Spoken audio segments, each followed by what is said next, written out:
Wide receiver 1 is still a question mark. Might we have an answer tomorrow? And how do you adapt to it? Well, you help out somebody else that's new and right back to it. Your questions today: where are the Chiefs going on RGR Football?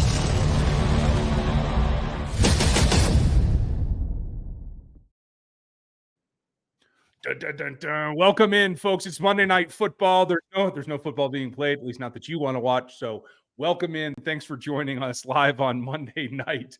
This is Dan Arms. I'm Ryan Tracy. Welcome back. Rough day in Chiefs Kingdom. I know you guys have questions. We're going to answer every single one of them tonight, including all you super chats. You're guaranteed an answer, and every other topic will be hit. Thank you for your support. Like, sub, hit the bell. If you want to super chat and get on the show, we will put you on screen. We'll do the whole 9 yards. Welcome in. Just bottom line, no update on Rashee Rice yet that I have seen from any credible source. That actually, to me, is a positive sign. Because if it was, hey, your ACL's blown, bro, we'd have known that probably before they got home last night and definitely this morning. The need for a second opinion means that there's some question there.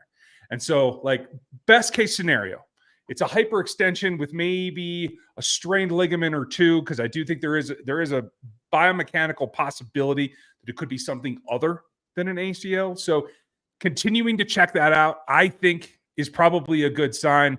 Doesn't mean he's not going to miss a ton of time, but how do you react to that news today? Yeah, it's hard to really know because I don't know anything. I'm not a doctor. I'm not even close to being a doctor. So when I see there's questions, I'm just like, cool. That means that they don't know. They know less than they knew yesterday. They knew it was an injury, and now they're like, oh, it could be this, it could be that. At least in basic terms, I'm looking at this like, well, the fact that they don't have a legitimate answer could mean that there's something clouding the MRI, swelling, or other injuries in the way, things that have done something to make it not indefinite, indicative of what actually happened. So just trying to kind of wait and see, that's all we can do. Hello, Miss Avery. The star of the show is here. Hi. It's kind of the way that it boils down, right? Like, there are a number of things that could occlude that. Hopefully this is a positive sign, and it's not as, honestly, at this point, I'll take anything outside of a season ender and I'll be happy with it. Rashee Rice is a guy that has really done more than you would have expected. I mean, let's be real. He didn't have the greatest offseason, right? And yet he still was able to become this guy. This guy on the screen now is noticeably different than the guy who finished last season, and certainly the guy that, got 3/4 of the way through the season before it started to click. And that's what gives me hope for his younger and thinner teammate that I think gave just a little bit of a spark here yesterday that they have to double down on. Now, I know they have other guys that are in the realm of possibility of being able to contribute. They brought in Juju Smith-Schuster, who knows this offense. You'd love to see him do more, right? Justin Watson, I think, has been, for the limited number of targets he's had this year, he's performed pretty well. So I'm comfortable there. I don't see giving Sky Moore a whole lot more run, but you know what it is. For me, it's all about making it through till you can get something configured. And for the record, for those of you who don't know us, we break down film and do everything here on the channel. I'm not a physician either, but I am an exercise physiologist, strength conditioning coach. I've been an athletic trainer. I've done a lot of things in this realm. And that's why you're going to get a little bit of opinion from me. This is not expert opinion because I don't know Rashee Rice's knee and I haven't seen it. So that's the truth. And that's where we're at. So do you have a slight smidgen of optimism here, Dan, or is it just, I'm not going to get my hopes up? Yeah, no, I have some optimistic hope. I'm just hoping it's not like ACL and PCL. Like, that's what we're looking for, right? Like, that's my worst case scenario brain. Like, I'm just hoping it's not those things. And I'm just kind of hoping that it wasn't clear enough that it was something like a hyperextension or a bone bruise, like just with some added discomfort that makes it a little bit worse. But again, I think the fact that they don't have a conclusive answer is a tiny bit optimistic. That's fair. Big Meek, you are absolutely right at this. So Patrick, let's hold off. That. You don't have to make the tackle, right? And I just want to start. I'm going to jumpstart the list because I know you have it, and we're going to get to it right here. But this I just saw. I've had a ton of people at me today about this, and I think given the teams that are playing tonight, there might be more of this. Let's just get it out of the way. The salary that Tyreek Hill holds means that he is not tradable for on this roster. I don't think there's any way you could get that done financially. So while, he'd probably like to do it too right now, to be honest, unless he's like, hey, you can take my contract and I'll play for peanuts. I don't think that's something that can legitimately happen. But how do you feel, Dan? No, you can't. And I watched him just give up on a fumble and not care about it. And then the Titans recovered it. So it tells me he's not very interested in playing there right now either. But again, the money, the Chiefs can't make that work. No, it's yeah. Tracy, there are a lot of little structures within the knee that it could be as well. So you're absolutely right. But that said, that's where we're at to start tonight. So we're going to get into your questions. You guys are running the show. We're just providing the actual content here. So you guys set them up and we'll knock them down. Dan, where do we start? I don't know. You have all the things on your side. I don't have them. Oh, you're right. I get to be in charge today. Okay, we're going to start with, I forgot about that. What are Carson Steele's limitations? Little bit of vision, especially when he gets outside the tackles. Like, he's good plowing down where he needs to go. I would say acceleration is decent, but not great. And honestly, clearly, ball protection. I think that will come around, but I think that would be the big three for me right now. Dan might feel differently, but he's got people engaged with him. So it isn't necessarily what his limitations are now, because you have pros that can now fill in P. Ryan, and Hunt clearly is physically able to do what his experience lets him do. And then you're going to get Clyde back this week. They keep saying up and down that they're going to get Clyde back. So what else do you see as limitations for Steele? It's just more for me. It's the long speed. Like, he's a decent athlete for his makeup. I think he has some of that jump cut ability, but the difference between a guy like him and Hunt is that he sees exactly where he's supposed to go. Multiple times yesterday when he's taking either a split zone or outside zone or even just an inside zone, and he's maneuvering, he sees the outside clear, he can get there.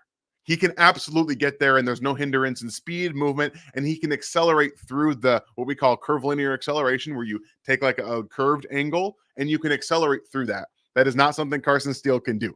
It's just not his bread and butter. What his bread and butter is what you saw against the Falcons, where, all right, off tackle, behind the center, in the guard, and I'm going straight downhill, and I'm just going to bully ball everybody in my way. And that's really what it comes down to. I don't think he necessarily has a fumble problem. I think it's more of a confidence thing at this point, because, again, he was holding the football. And also, I never saw a clear video description that showed me that football was out before he was down. I never saw anything to suggest that he actually fumbled that football. I watched it multiple times, and there was never a clear indication. So I'm still not sold that he actually fumbled that football. I'm glad to hear you say that, because I thought it was close, and it did get ripped. And what I noticed is he had it twice, 2 arms on it. And then as he gets into contact, he kind of is like, okay, they got me, I'm going to go down. And it kind of loosens it, is what it feels like to me. And I think that's just a minor adjustment that, Rondé Barber of all people went through this, right? Like, you sometimes have to make adjustments on the ball and change the way that you carry it. I think that will get done. Thank you, Aaron. Appreciate you. Minotaur, one of our longtime members and the giver of all kinds of different subscriptions here in the memberships. Appreciate you. And he said, in honor of Martine's question, suggestion last night, no dumb questions segment, I will just get everyone started, because there are no dumb questions. We are happy to go through. And if you don't know something, especially when we get to talking about terms and things, please slow us down. No dumb questions exist. We are happy to do it. Let everybody get started with, what's the difference between Mahomes making protection adjustments and Creed making protection adjustments? It's a bit mechanical for me, but you go ahead and start, and I'll fill in whatever else I think. So I think for the basic stuff for Creed, it's the initial, what I think is going to happen. Creed sets those protections first. He gets up there, he kind of tells everyone what's going to happen. And Patrick's more of an override switch. He comes up to the line, he looks at what he's seeing, and he tells Creed, okay, no, we actually have this, or you're good to go. Usually when he says we're good, that means it tells you, okay, everything's got right with the situation. The play can go as constructed. At least that's my read on it. I don't know if you have any other additions to that. Well, from the mechanical standpoint, you ever notice, like, he'll kind of set the ball and then he'll squat down and get his butt down by Yeah. his ankles so he can look up and look around. Because really, when you're sitting there, especially when you're in a stance ready to deliver the ball, so specifically for last minute walk-up adjustments, simulated pressure that might turn into real pressure, like he can't see it because his field of vision is down. The linemen across from him are occluding a lot of things, particularly on the periphery. So for Mahomes has to read all those second level defenders, especially the ones that are outside the tackle box, because Creed won't have a chance to see those. Now, the other linemen can communicate that, and sometimes they're able to do that. But especially, and this is why simulated pressure works almost as well as actual pressure, is because if you get somebody to make that adjustment and you don't come, all of a sudden their blocking seems screwed up. So it is very much for me like the timing of the play and the thing that Spags does well. And honestly, I think the broadcast did a very good job of showing how McDuffie does it really well, is not giving it away too early, waiting until the center is getting ready to snap it and then making your approach. So really it is the timing and the physical difference of it. Minotaur, great question, and thank you for asking it. And there are no dumb questions. Thanks for the support as always, pal. Most likely scenario, Chiefs elevate a receiver from the practice squad. Who do you want it to be and why? Who you got? So, I mean, it's got to be Nico Remigio at this point. I think that you can start using Xavier Worthy on a little bit of these over routes. Some of the timing routes are going to just take time. It's not going to be what you want from Rashee Rice in that scenario. If you have Xavier, it's not going to be the exact same because he's still learning that part of the offense as well. I think that what you really want is the yards after catch stuff, and I think that he gives you more than any other player on this roster than on the practice squad immediately. And that's something that the Chiefs kind of needed yesterday. They didn't have very many yards after catch, and it was just Travis and a little bit of Xavier. They need a little bit more juice in that department. So for me, it would be Remigio. I don't disagree with you in any way, but let me just throw out one kind of like tinfoil scenario. There's a guy on this roster that I think can play multiple roles, and we've seen him do it. He can elevate. He just always runs into injuries.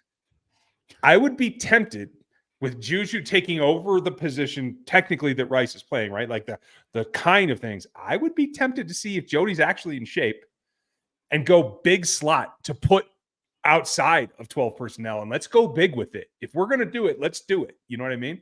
I would be tempted to see if Jody's ready to do that.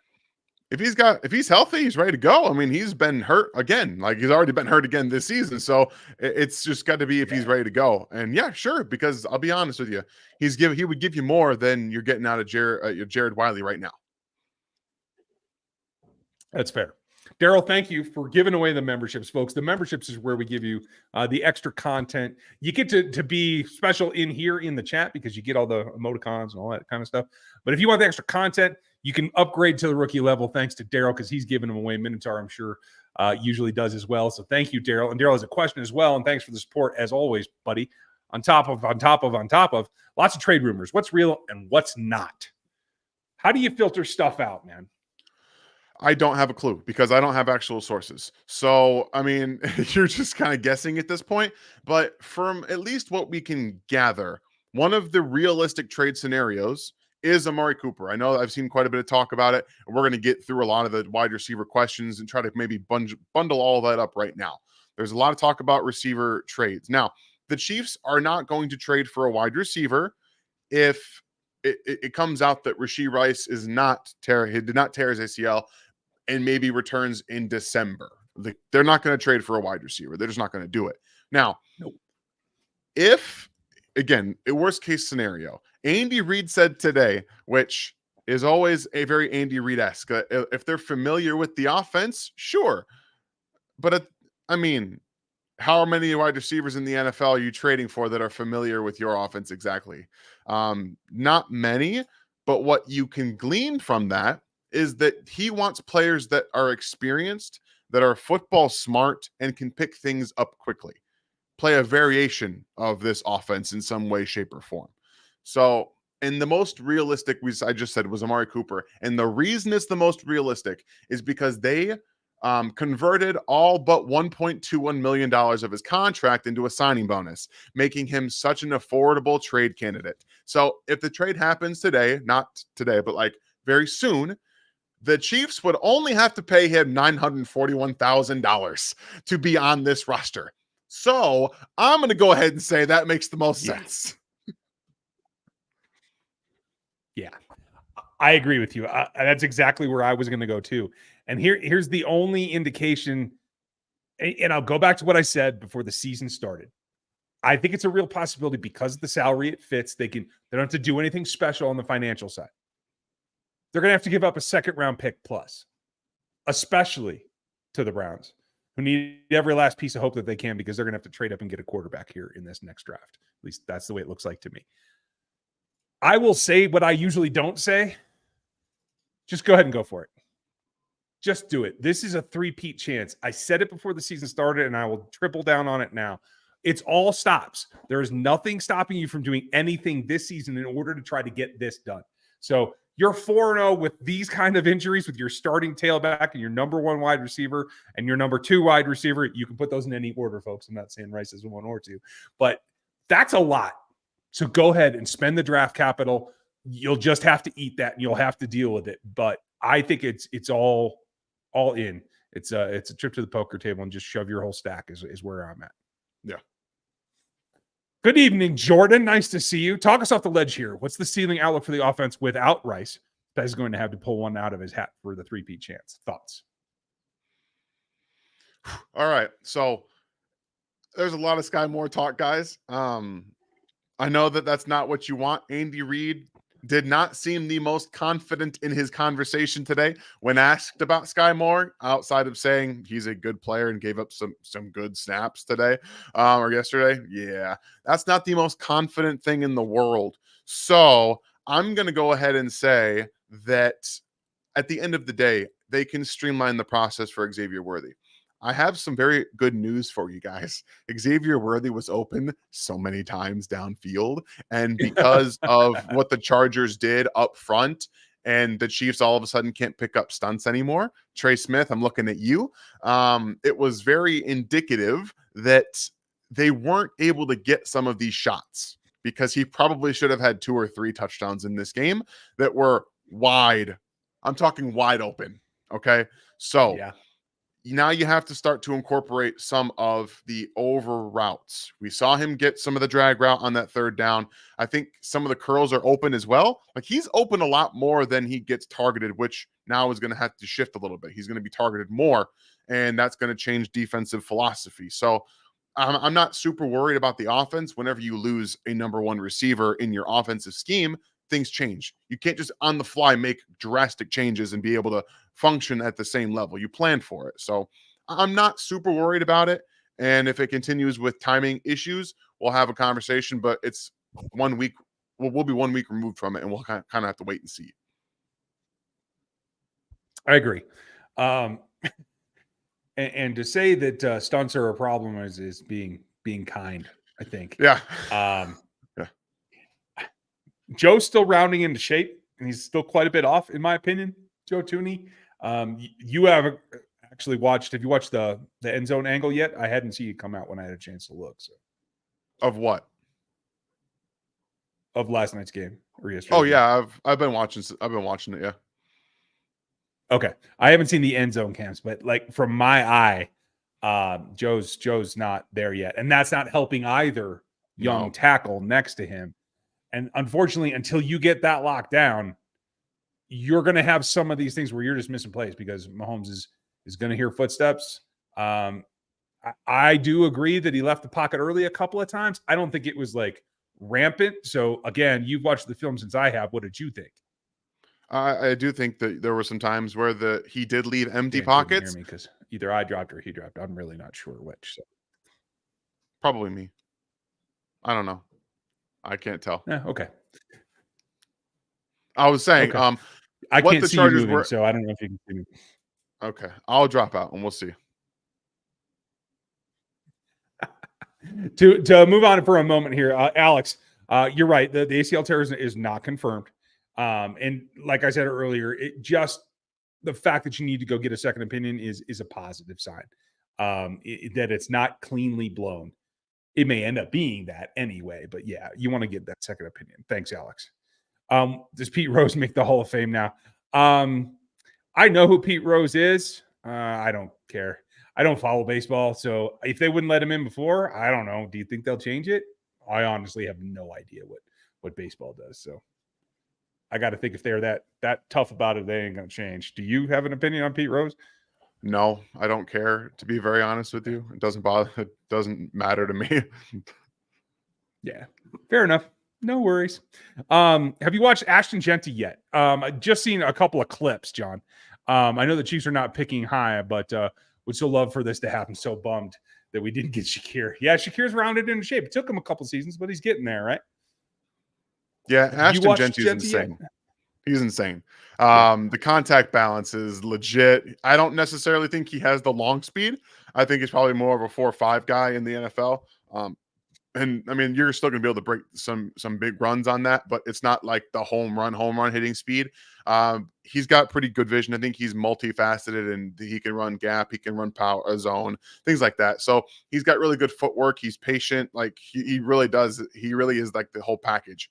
So I'm starting to see him probably be more of an early day 2 pick, because I do think teams are going to be very high on this running back class in general. It's a very good running back class all the way around, top to bottom, and it's very deep. But players like him don't come around all that often, and we've seen teams kind of jump at that. When they're good, they're good. You know, normally running backs are not going to get a lot of early play, but you never know. We'll see how this class shakes out too. I think the guys who opt in might be very interesting, because the quarterback class is thinning a little bit, is what it appears to me. I like the quarterback class. Sorry, like I like the quarterback class. I actually do. It's just not like it's more developmental, like first round talent guys, not first round like real cemented players. But I'm okay with that. Like I'm okay with it. Okay, that's cool. That's cool.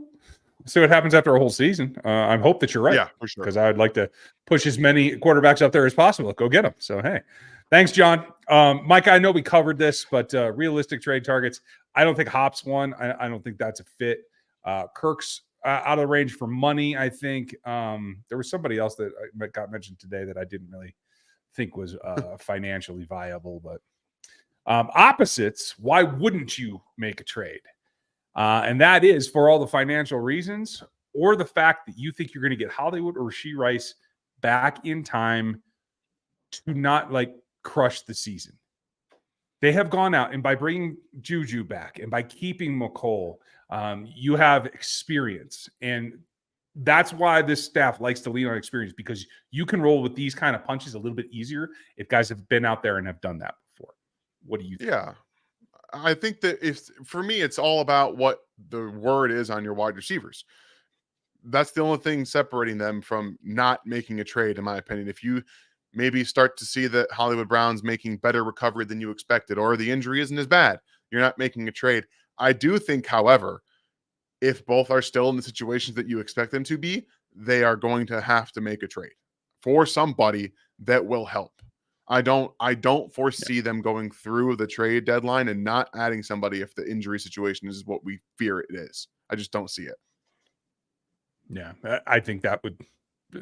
The only way is like if the whole league just says no, we won't trade with you, just because we know we can hurt your chances at repeating. So I'm with you, Caroline. Hope you had a good time yesterday. Caroline was at the game, so. Would we consider any practice squad players? Okay, we mentioned them. Sorry, the other names that I found were Hodgkins, Donovan Peoples-Jones, Cornelius Johnson, Cephas, Stoops, Marshall, Equinemius, St. Brown. Peoples-Jones is an interesting one for me. Anybody stand out there to you? I'm sorry, Caroline. I appreciate the work you found, but that's a big helping a no for me. Not one of those players is lifting even more than what Sky Moore brings to this offense. I'll be very honest with you. It's just really not helping out. I've seen Deontay Johnson thrown out there. They traded for him. I would be shocked if they traded him away, even with the way that their season is gone. Tyler Lockett is another one that I've seen. Fine. Okay. I don't know. Yeah. I really don't.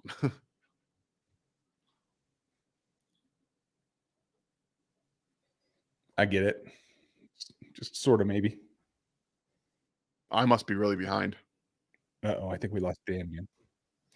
Caroline, watching live from the end zone, it felt like we had at least two opportunities for a safety. Does defense not just get pressure fast enough for this to happen? Yes. I mean, that is the bottom line. The only guy that can rip through a defensive front fast enough is Chris Jones. Everybody else is power-based players. They don't have that outside speed rush. You're not coming off the edge. If you're doing that, you're sending most likely a safety or corner. And that's the way that they attack that. And much to like we were talking about before, making those protection adjustments, that sometimes is the best way to do it. But if you get a thing where they're rolling away from you or whatever, they can thwart a DB outside blitz pretty easily. Yeah. So I think I appreciate you guys. I think we are having a sync issue.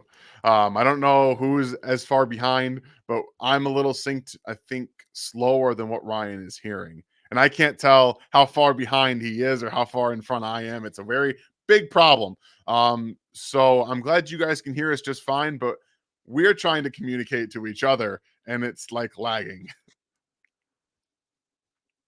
Yeah. Sorry, but both video and audio.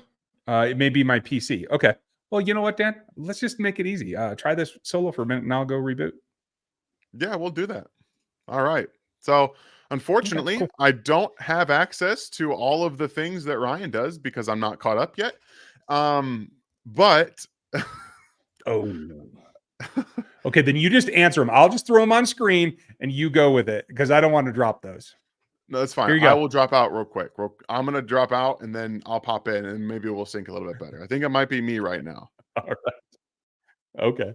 What are you seeing on film? Why Worthy's not getting open on intermediate routes? He should be the one on the curl routes all day if he does not get double teamed. The only problem with the curls is it allows him to decelerate. And he is a great accelerator. He's not the greatest decelerator. He's good, but he's not super excellent. So I think what you want to do is you want to keep him on a route that allows him to press the defense rather than trying to ask him to do something that's not naturally his strength.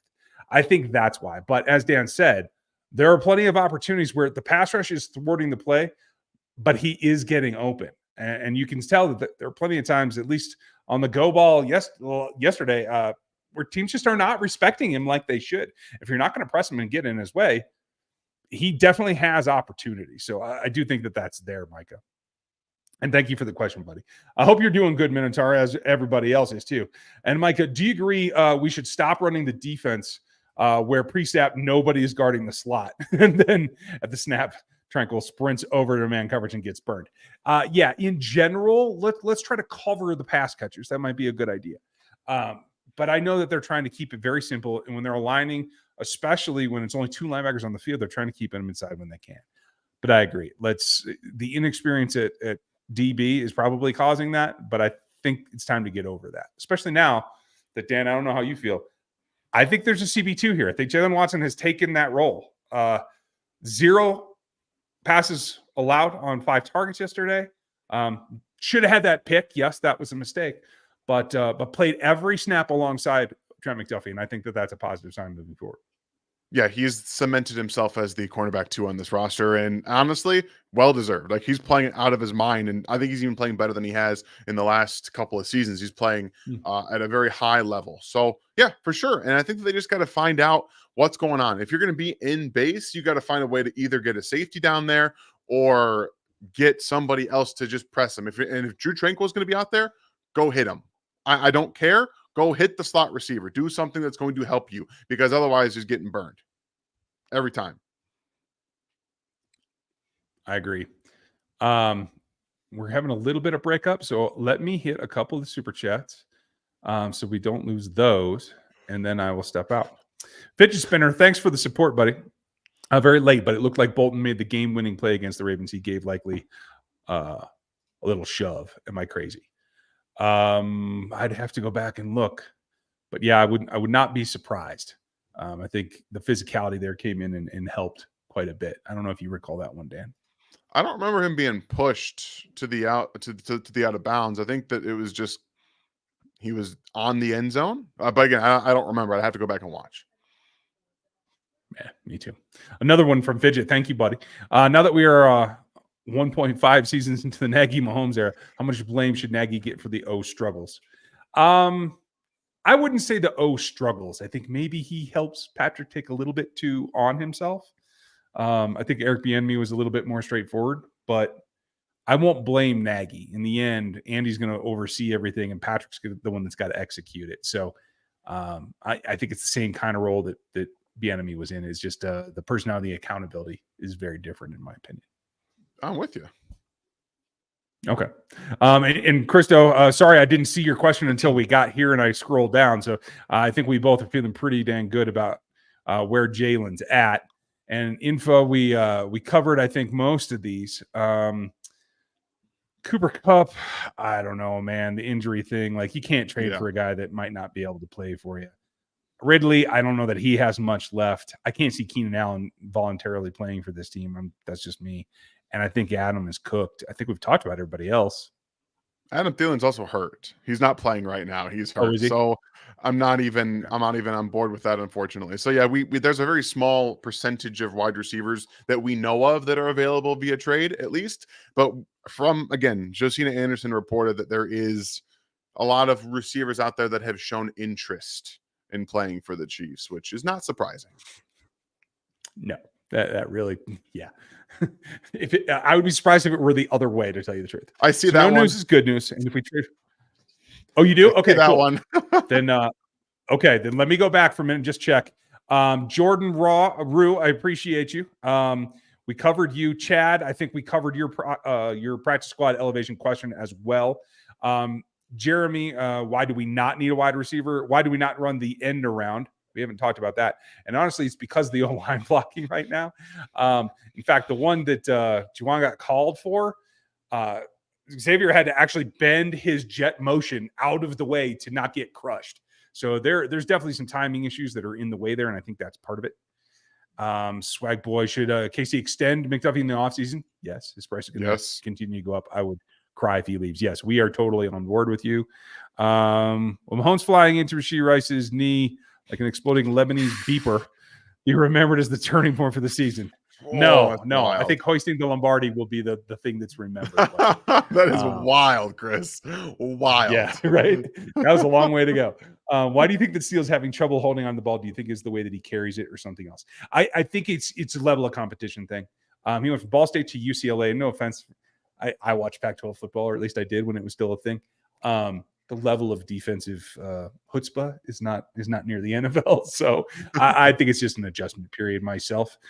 We covered that. What is this one? I believe Johnson is off the board for a trade. It'll be like idea of Hunter Renfrow. Again, a different role, different skill set, but could be. And I will stay the hell away from Burks. Yeah, no, absolutely not. 0% chance. Please no. No. And I'm not bringing Demarcus Robinson back here. Cooper, sure, Tatum, I'm with you, but I don't know that D-Rob could really help. I wouldn't want to take Juju off the field for him. Is probably what it comes down to for me. Yeah, I'm with you there. I mean, I think he's good for a play every now and then, but I think he's where he belongs with Sean McVay and Matthew Stafford. He can stay there. Okay. By the way, I think we are pretty synced up right now. I think we're probably right. So now that I just got caught up, I don't need to go anywhere. Okay. You don't need to. Well, hell. All right. Son of it worked. All right. We had to speed up at one point anyway. Right. It happened. Well done. PK, thanks for the fiver. Okay, we hit this one. And what would it cost for Amari? I think it's going to be a second, and it might be another late round pick on top of it to sweeten it because they know they got I don't think it's going to be a second. They acquired him for a 5th round pick. A 5th round pick. You should be able to get away with the 3rd you got in the L'Jarius Sneed trade. But honestly, it shouldn't take more than a 4th. But if it has to take a 3rd, fine. I would still do it. Okay. What if they know what they have and they know what you need and they're like, man, we want a 2nd? Would you do that? No, I wouldn't. I would not give up a 2nd round pick because the Browns are legitimately shooting themselves in the foot. You guys want to stop taking draft capital because you want to terribly run your organization? Go for it. Fair enough. Dan has spoken. Steven, what wide receiver would you target for both fits and scheme? And it isn't a massive agreement. I think we both agree on Cooper. Renfro's an interesting one because that's going to be cheap Charlie, but again, it's a lot of guys can fit into this Chiefs scheme. It's how much Mahomes will adjust to them. Do you have any other ideas? At this moment, no. We've covered all the realistic ideas.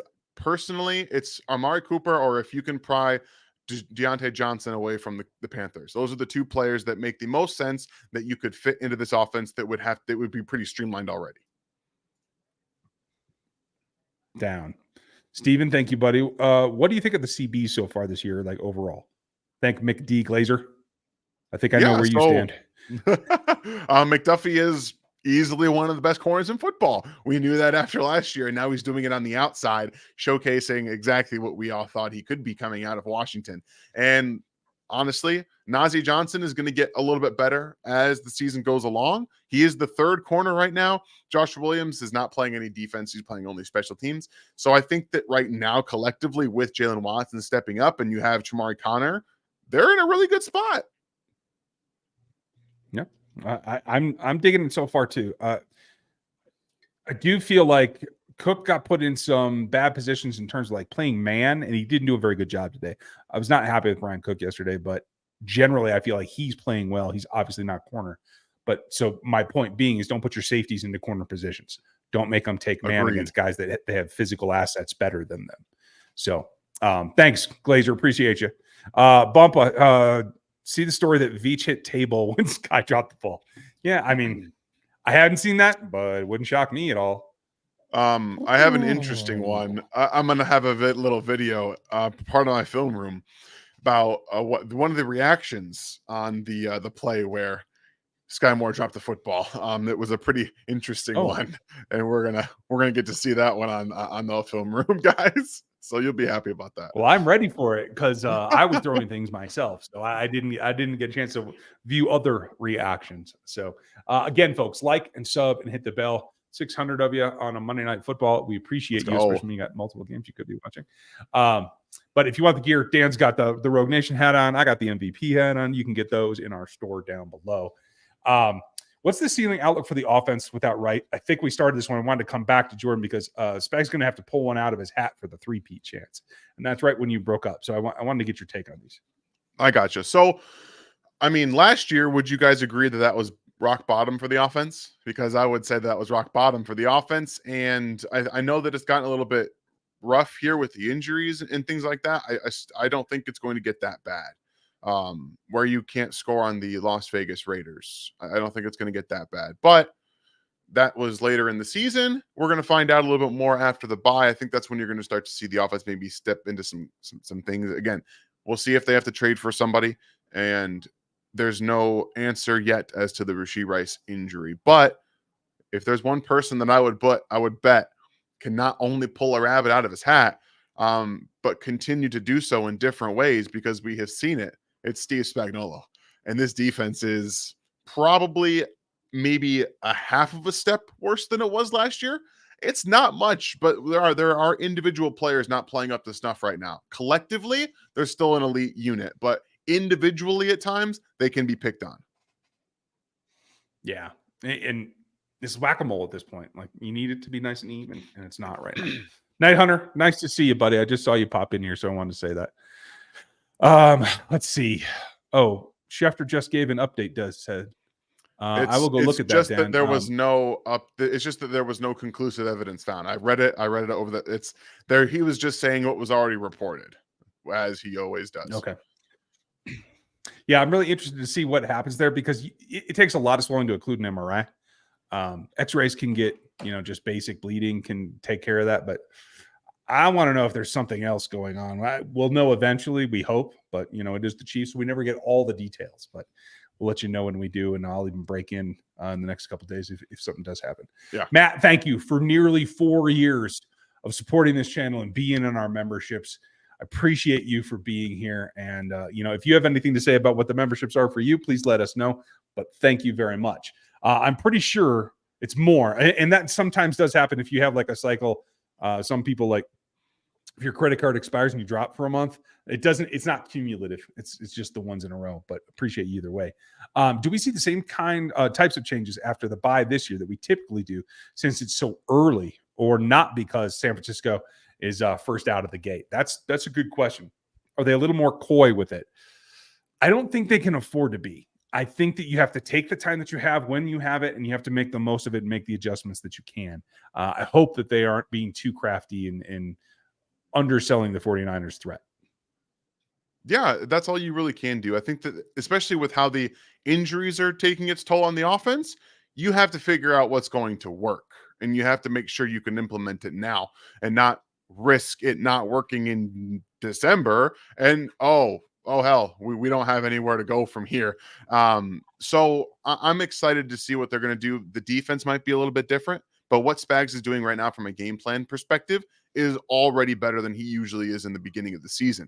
It's fantastic. So I'm excited to see what tweaks he has in there for after the bye with regard to the defense. Yeah, I kind of am too. And knowing that they're going to learn more as they go through. And if he's ahead, that means he can get even more complex when it comes playoff time. And that may be what saves the season and a three-peat run. Could be very, very significant. Thank you, Matt. And thank you for all the months you've been with us. Just really quickly, I want to put this out here. This is from a not trusted source. This is not from Adam Schefter, because I have the Adam Schefter tweet pulled up. He did not say anything anywhere about someone saying that he did not tear his ACL. I did see this tweeted, but from a nobody, someone to not be trusted. So just be careful where you're getting your information from, because Adam Schefter did not say that on, at least on the tweet, unless he said it on on the air, which again, I'm not listening to. Yeah, fair enough. I mean, honestly, until it's real, grain of salt with everything for me.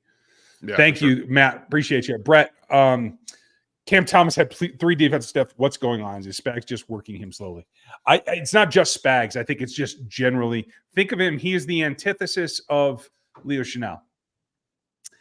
Leo is a stand-up linebacker. We want to see him pass rush, right? Very few snaps does he get there because he's not a hand in the dirt kind of guy. The opposite is true for Cam. Cam is a hand in the dirt kind of guy, or he was. And the Cardinals went and screwed him all up by making him a stand-up outside linebacker. Now he's having to relearn everything. Some body changes come along with that a lot. When you're lined as a guy that is, butt in the air, ready to attack, it's very different than lining up as a linebacker. And so I think some of that is adjustments physically. Some of it is learning the defense. Do you think there's something else going on? Not really. I also think that they're just trying to get FAU as many snaps in that situation as they could, because he's a first-round draft pick.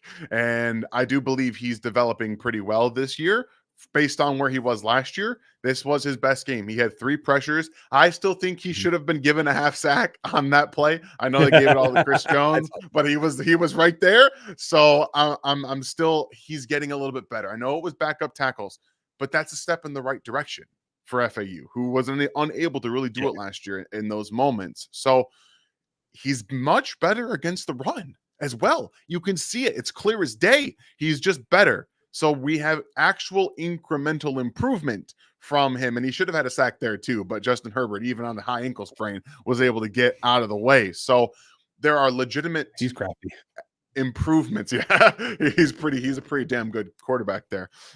So yeah, I'm interested. But Cam Thomas coming over, going back to a different role, it's not going to be an easy transition if he, does transition. I think that he will. I think it'll just take a bit. And especially his comments about how Joe coaches him. I think that will take a little bit of time, but it is something that he likes. But he's got to change a lot of things from what he was basically devolved in Arizona. So it'll take a bit. He says, we did mention Cooper Kupp. I don't think I would go for that just because of the injury situation. I mean, me either. He's not playing this week, right? So, no. Oxodl, appreciate you. Victory Monday, yes. Went over Rice. We haven't heard anything specifically, and they're going to keep doing more testing. A lot of rumors out there, but we only know what we can know from sources that we can trust. There's just not that many of them. But thanks for your support. Jonathan, is there a big enough benefit from bringing a veteran OT for mentorship for Kingsley and Wanye? Seems like it could help. Generally, I would agree with you, but I got to say at this point, with this performance, if they wanted Donovan Smith, he'd be here by now, him in particular. And other than that, I don't know a lot of street side O tackles that I'd be going to get. Do you? No, it doesn't feel like they're going to be interested in anything at this point. And I'm not sure that anybody could really help them out at this point. It's already, it's going into week 5, and they have not wanted a veteran in the room, and we don't know why, but they seem keen on just letting whoever's out there ride. And okay, well, this is what you guys get. Yeah, I don't know. They ain't scared. Bottom line is they think they're going to be able to work it out, and they ain't scared. So until they are scared, I don't think they will. Kev, PFF gave Mahomes a 79 grade. Is insane, or do you agree? I mean, Kev, I'm just going to say this as matter-of-factly as I can, because honestly, the people that I was worried about offending because I thought they were decent at what they did are gone from PFF now. PFF grades don't mean jack shit, okay? They don't know what they're looking at. Most of this is input by people that don't know the game well enough to tell you what they were supposed to be doing. Now, there's simple things like outcomes, there's alignments, there's things that you can take data-wise away from PFF. But as the more experienced analysts leave there, the less reliable the grades are becoming. He's right. He's right. And now that we have access to next-gen stats within the Pro NFL Film, those are the stats that I will be using from now on. I don't have to use PFF anymore. So the only thing and even honestly, a lot of their stats were also wrong. They don't input them correctly. They just throw whatever they want to in there, and they also make things up. So I'm done.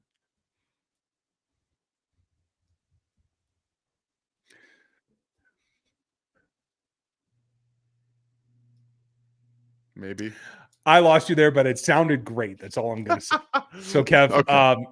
Definitely don't agree. I think Patrick is still, the timing's just not there. Like I'd call it a C+ performance. I don't need to use their grading scale, but Girk, I want Washington or Powell on the roster over Nico, huh? Okay. I don't think Dan or I would agree with that, but anything you get to say Powell to Dan Harms, he's going to be happy. Yeah, I'd take Powell. He knows the system. Bring him back, baby. Can we send Powell to Jacksonville for somebody? Maybe that's the way to do it. I mean, he's not on the practice squad. I don't know where Powell is, if he's on anyone's practice. I don't either. At the moment. Grab him, ship him off. That's what I'm saying. Like a 4-transaction train, it might be fun. Can we trade Juwan? Use Kingsley and Morris and Driscoll. They could. But this season, it's not about losing talent, even if it's misfiring talent. I don't think you're ready to have 2, for all intents and purposes, rookie tackles. I know Morris has more experience, but I don't think they would do that. And I will say, yes, I was critical of Juwan Taylor yesterday because of the penalties. Play has been better. The play has been better. He's been a much better overall tackle this year than he was last year, which is a good thing. Yeah, I mean, especially in the run, he seems to actually have couple of moments where he actually cares about run blocking. So that's a plus. So I'll take that. Thanks, Girk. Appreciate you as always. Adam, how much do you blame Andy for protections and not enough easy button play calls, red zone play calls, 4th down cowardice, and not settling down Mahomes through the yips? That is a lot, my friend. Protections are not his job. Easy button play calls, while that is his job, I don't think that's the goal either. Red zone play calls, yes. 4th down, maybe. You're trying to do what's efficient. You think you can get it done. In the end, the guys have to execute it. And 5, that might be the one that, how do you rein in a Hall of Fame quarterback that's still under 30? You got to find some way to do it because everybody has moments, but that's a tall order. That's on their relationship. You just have to kind of go with it and figure that out. But the 4th down stuff, in my opinion, he should be leaning into it. You have Patrick Mahomes who wants to go for it more on 4th down, and especially the ones where the analytics say that you should go for it. You should go for it. I don't care. You have an elite defense. Go for more 4th downs. And worst case scenario, if you let up a touchdown, guess what? You have more time on the clock because you had shorter field to work with. The numbers make sense. Just do it more often.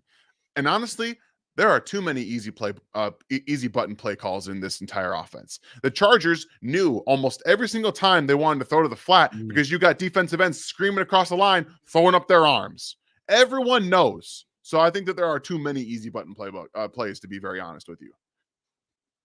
Okay, fair enough. I am watching you guys too, and I think Brandon, you may have summed that up best. You guys, I understand we're all mad, but this entire chat, I look over there, someone is saying something real mean about Sky Moore. I understand, I really do. But man, Sky got targeted on one play and he dropped it. That didn't ruin the ballgame. Okay. No, it wasn't the best move, but it did not ruin the ballgame. Oh, okay. Adam, I think I got yours. I just want to make sure that I got all 5. Yes. Okay. We covered that. Yeah. Alex, thank you, buddy. Going over 2 years. Well done. Caleb Johnson from Iowa is the real deal. Have you watched him as well? He is on the watch list. I have not watched him in depth, but he is on the watch list and he is quite good. I've seen some plays, so will be someone that we reevaluate here pretty soon, I think. Nice. I like it. Oscar, you made it to a live stream. Well done, buddy. Nice to see you. Thank you for the content. Absolutely. Super early predictions. Who is your draft choice for Chiefs next year, or realistic crush to fall to us? Oof. I mean, Burden could get picked up for something, speeding through Columbia or something, right? Like, I wouldn't mind that. Yeah, I know lots of people are going to be liking Luther Burden, but the Chiefs, again, with Rashee Rice and having what they have, it doesn't make a lot of sense to me to get him. I also am not as high on him as everybody else is, but wide receiver wise, I don't necessarily think they're going to be drafting one in the first round. I think Xavier Worthy's the real deal. And at this point, I leaned into the meme because that's what I did on my latest mock. And I had the Chiefs drafting Luke Leachy out of Iowa, the tight end. It was a really good tight end. And just because I just don't see it with Jared Wiley. I just don't. And I don't see any real movement skills to be able to craftily get open. And I think that this guy absolutely has all of those in spades and can actually be the guy. That's just a fun one. I mean, there's quite a few guys. Even I would be tempted to take a running back at 32 in this draft. I'd be very honest with you, considering where the Chiefs are. Wow. Okay. I think that this draft is very good, and it might be a luxury pick for them in this situation. I really believe it. Well, if you're picking 32, all holds are open here. Whatever happens, hope that that's the pick that they get. Thank you, Oscar. And thank you, Debbie. Nice to see you. Thanks for being a member, and thank you for your support here. Thoughts on Wanye, and if he has the permanent role of left tackle? What do you got, buddy? Man, I don't know if there's a permanent situation here at left tackle. I think it's hot hand for now. So Wanya's playing fine. He's playing fine. I don't think he's playing much better than Kingsley was playing. I think that there was just a giant microscope on the Bengals game, and he played the best, quickest rusher. The difference between Wanya Morris playing against Khalil Mack versus Kingsley playing against Hendrickson is that it was all bull rushes coming from Khalil Mack. He was pushing Morris into Mahomes' lap, but he wasn't disengaging because that's not his game anymore. Trey Hendrickson was just flat out beating guys around the edge. So I'm not here to just downpour on everything, but I think there was a big the Chiefs not wanting to lose to the Bengals in that situation, and they kind of made him a scapegoat, in my opinion. But one who's not doing poorly enough to lose a job, so I think right now he's your starter. Yeah, and it'll work out that way, and I think that's less than permanent. I think those guys are probably guys that are going to be starters at the same time in the future at some point. I just don't know exactly when that might come to fruition. Thank you, Debbie. Appreciate you. Jeremy, thank you, buddy. Another this close to 4 years. You the man. Right? It's impressive. And thank you very much for helping us through the years. Literally years. Can any DB play Honey Badger role? Hicks, maybe. Depends what you mean by the role. In terms of being versatile to go robber, single high, and nickel, probably not, in my opinion. But you can get guys that can do half of that, robber to nickel, robber to free, that kind of thing. I think Hicks is more of a true box safety, an old school strong safety. I think he can drop back if he has to, but I don't see the range from deep. And I didn't get a chance to watch all of his snaps. What do you have? 6 or 7 snaps yesterday, right? And they're starting to feather him onto the field. Yeah, just a little bit. For me, the honey badger role the honey badger role is different because he is one of the most instinctual DBs to, I think, play the game of football. Like, the reason that he was doing what he was doing because they let him roam, let him kind of be what he wanted to do. And you guys see Budda Baker over there in Arizona. He's doing the same kind of stuff that honey badger was doing there. And honestly, what Eric Berry was doing in Kansas City first. Like, the guys that can free roam in the middle of a defense and get away with it because they're so instinctually fundamentally sound and can see where the ball is going, there are none of those on the roster. This is a free-flowing defense that they all back each other up. They have each other's spots, but they don't have that instinctual safety that can flip the script and create an interception. That's just not what they have. They have a lot of very smart football players that play well together and that can do a lot of different things and be versatile, but it's not the same. It is sum of parts. That's the way it comes together. Thank you, Jeremy. Thank you, Steven, for everything as well. The trifecta here, best Chiefs pod. Thank you, buddy. I always recommend you guys to all my friends who want to know more about the game. I appreciate you. Thank you. And thank you for being here and being supportive. It goes a very long way. And truly, personally, we enjoy it. Thank you very much. Yes. And William, obviously, been here Almost for 3 years as well. You the man. Worried at all about Amari Cooper's drops? Hold the thought. Only Browns game I saw this year, he was elite, but he was apparently leading the league in drops. Where does Adams go? And what about the Jets? I think part of that is the quarterback, I have to say.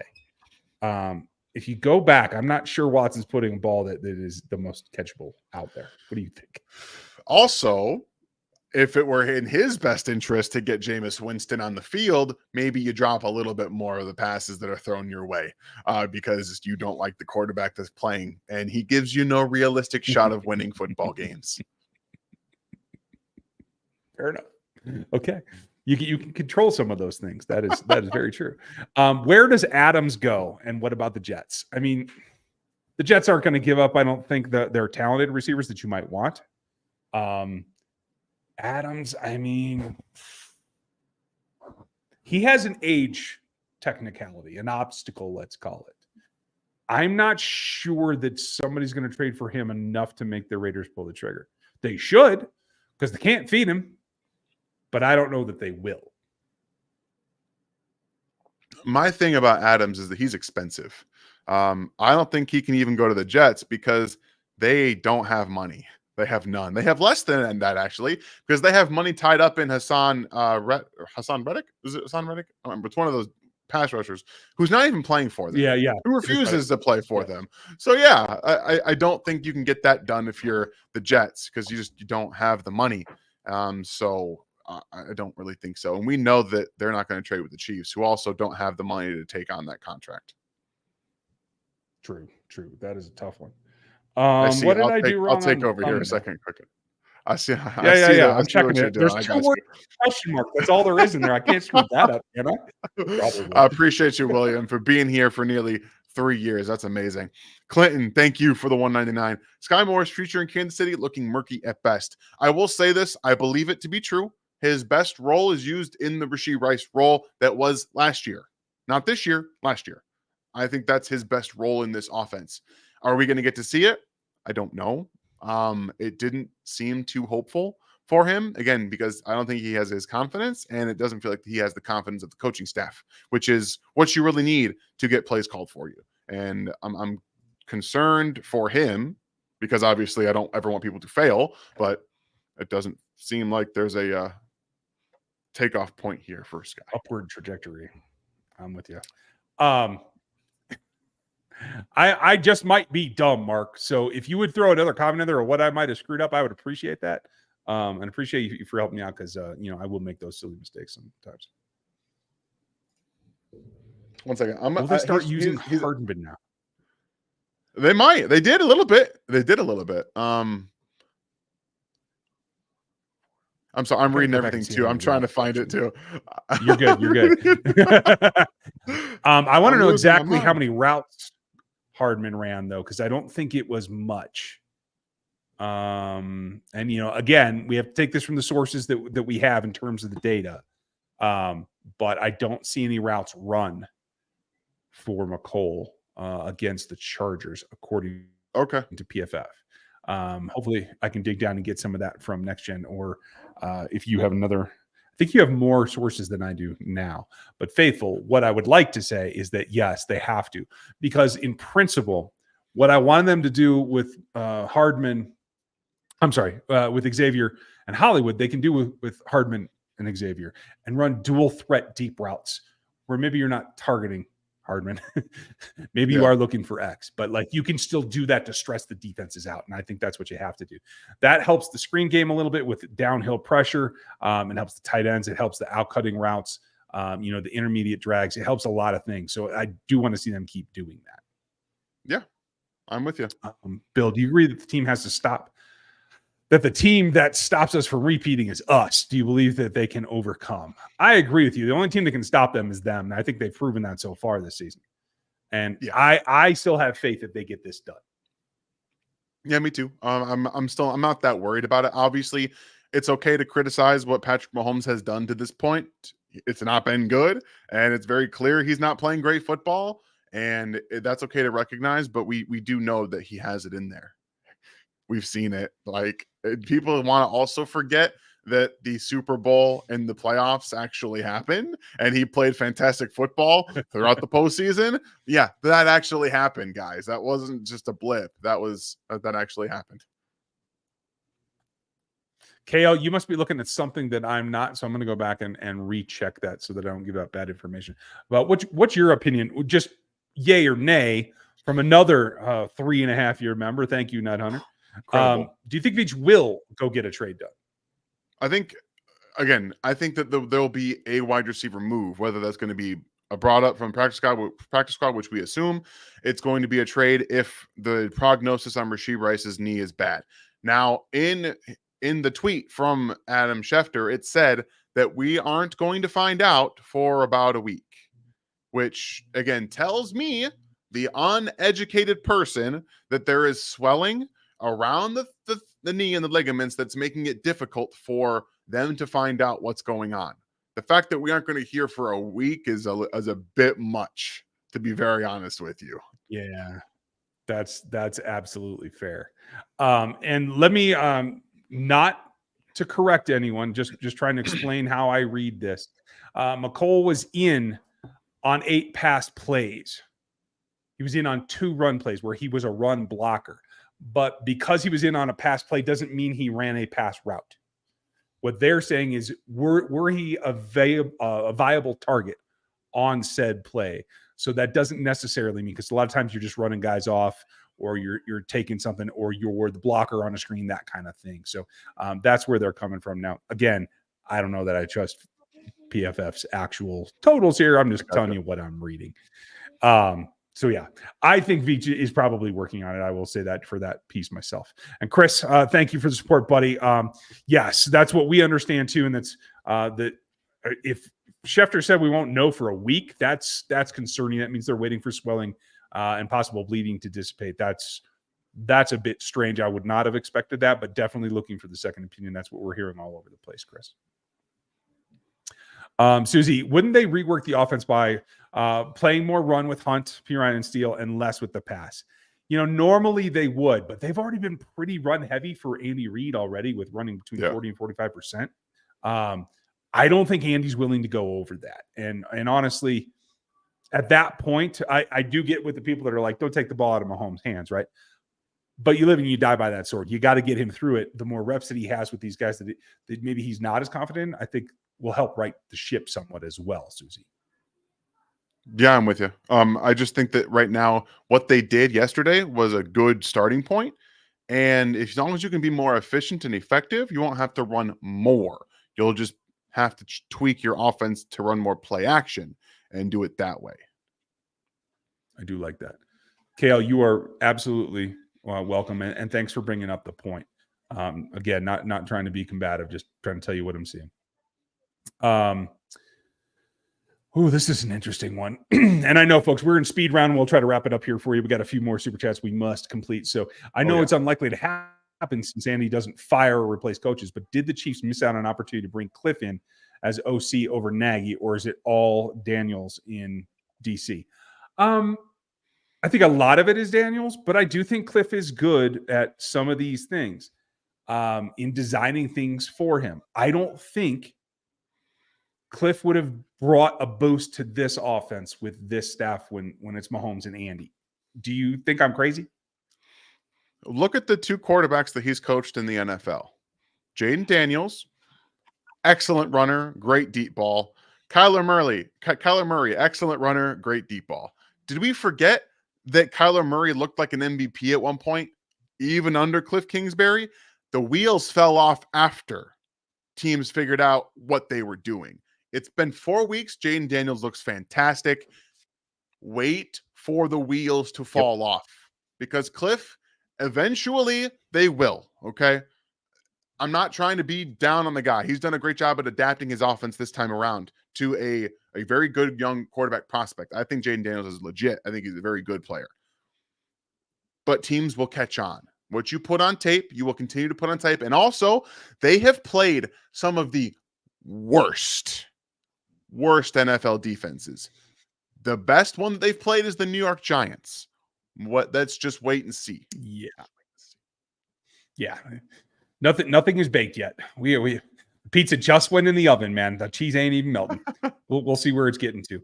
Minotaur, thank you, buddy. And again, I can't say thank you enough. Yes. I really like how Hunt sold the draw plays. Had me fooled a couple of times. And yes, that's the little things that veterans bring, and that's why they lean towards them in a lot of different ways. I also think that Hunt really displayed like what you're looking for and why they brought him here is because of the way you can see it right here. He's running in one direction, his eyes are another, because he understands how to read the field. His experience goes into this, and it lets him read where he needs to be, not just where he can be. And I think that's the difference there, is the experienced eye in judging where and when your window is to run.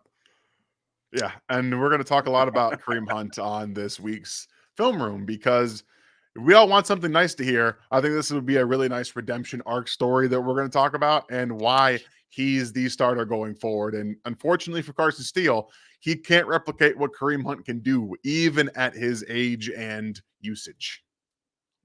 Yeah. And don't get me wrong, I still love Carson Steele.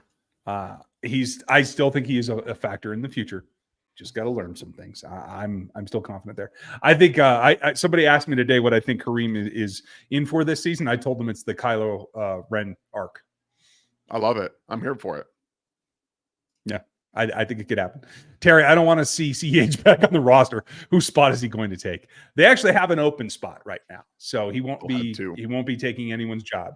Oh, do they have two now? Okay, they will eventually. Whenever they put Rashee Rice on IR, like it's just going to happen. Yeah. But he won't be taking anyone's job, Terry. Everyone is safe for now. How's Darius Robinson doing? I honestly don't know. Darius Robinson is opening up his practice window from IR this week. He might be activated, so he hasn't played an NFL snap yet. Gotcha. I have not been paying attention, as you can easily tell. Thanks, Brian. And thank you, Quentin. What week does the team lock in? 17? I don't know. Best guess? I'd say you'll get 1 or 2 locked in games from now until week 15. And then they're going to just be like, okay, we're here. I mean, it took the Raiders beating you last year for you to actually pay attention and start actually playing your best. So I don't know. It could take till Christmas, buddy. Just going off of precedent. Patrick Mahomes' best season when the Chiefs had dual threat RB. Shouldn't be drafting RB high in the 2025 draft, shouldn't they? I mean, it's a possibility.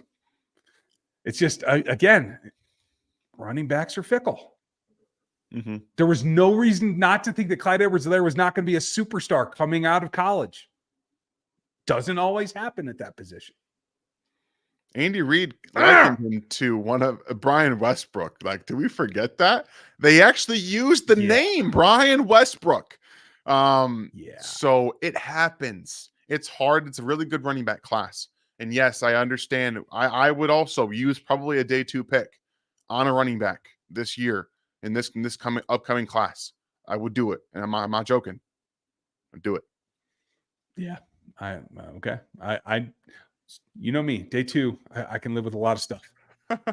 Thank you, Joe. And thank you, Elks Pride. Super sad riddle from my first Chiefs game at SoFi. Did I read that wrong? Riddle? No, you didn't. No, you didn't. Okay. Riddle me this. I mean, he also has this. Oh, it's okay. So it's the amount. Okay. It's the amount is the riddle. We're trying to. So it's Rashee Rice as number 4. And then 86, right? Rashee Rice was 86. Is that what we're going at here? I would think it was Rashee, and the 86. I want to say it was yards from scrimmage for Kareem. Okay. Yeah. There we go. Hey, look, we figured it out. If you're right. I'm a little slow, but I usually get around to it. Sorry. Thanks, Elks Pride. You're doing a hell of a job, buddy. Debbie, thank you. Appreciate you. Do you have thoughts on why Pat is not Pat? You got a working theory? I do have a working theory. I think that a lot of what happened last year has formulated, actually there was, Matt Lane has a theory on it. I've been thinking the same thing for a long time. It's that so much happened last year that he is over expecting people to be exactly where they are supposed to be every single time he throws the football. A lot of times in the NFL, you have to let it rip. We talked about this last night on the live stream. Look at the rookies. They are just letting it rip, and they're letting it go downfield, and it does not matter.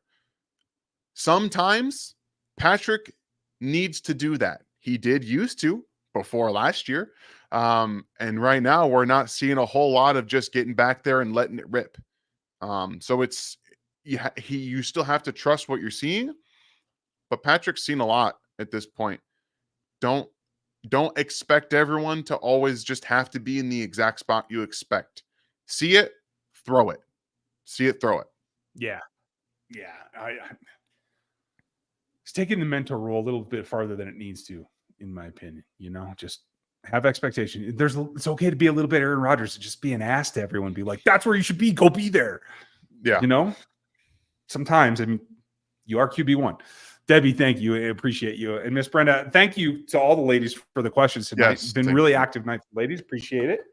Nice to see you all. Loving it. I was all on board with Sky since he was drafted. I have been with him all in until yesterday. The team really needed him to step up. He didn't, and I don't think he will be that for the Chiefs. Brent, I know that's tough to come to a realization, but I think I'm kind of with you. Like, I would love to see it, but I don't know. Maybe he turns it around this week, and maybe it took making that drop to motivate him or to get him there. I don't know, but I truly would like to see it. Yeah, and unfortunately for him, he's going to need targets to show that. And I just don't think you're going to get those targets unless they put him in the Rashee Rice role in that for like he did, like his rookie season. That's, again, I truly do believe that's his best usage in this offense. And if they go to that, okay, fine, you might be able to get something out of it. But right now, unless he's going to get targets, the confidence is going to stay down. That's just it. Yeah, it makes sense. Thank you, Brenna. Ralph, thank you. We need some good news. Tell us how to make a great chocolate imperial stout or porter. Okay, so this is the thing. You don't want to put the hops in too early. You want to do like a 20-minute pre-boil. So instead of boiling for 60 with the hops in at the beginning, give it 20 minutes ahead of time. It condenses the wort.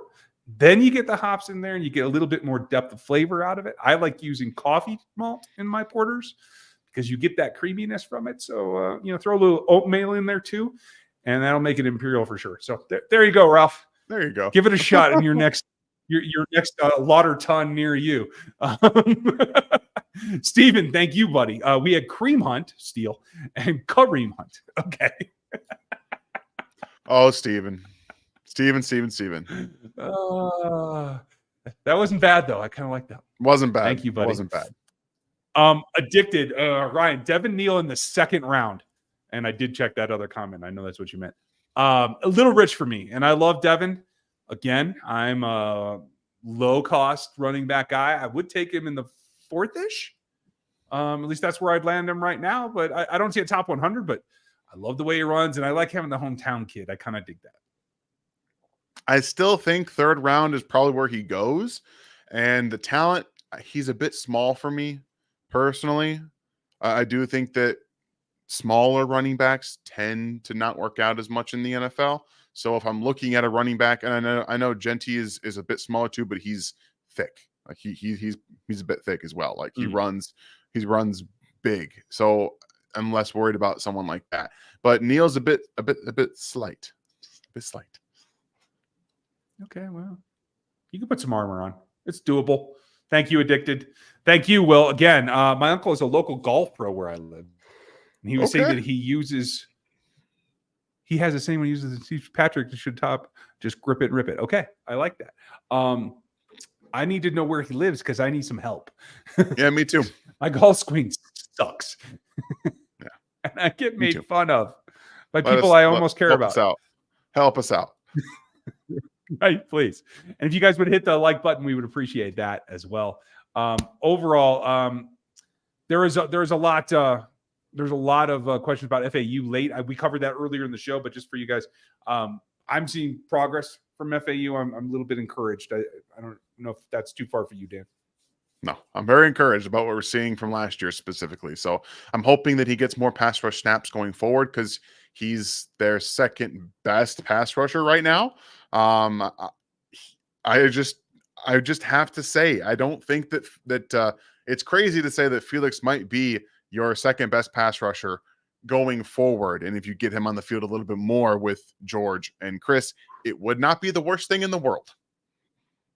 No, it'll only make him better. I don't think that I'm quite with you there, but it would only make him better. And in the end, it's got to be a rotation. So you're going to get Menahue back eventually. Charles would tell you tomorrow, but I think it's more like December. And Cam's going to come on. I still have faith in Cam. So I think you're going to get a big rotation. And I think that helps them as well.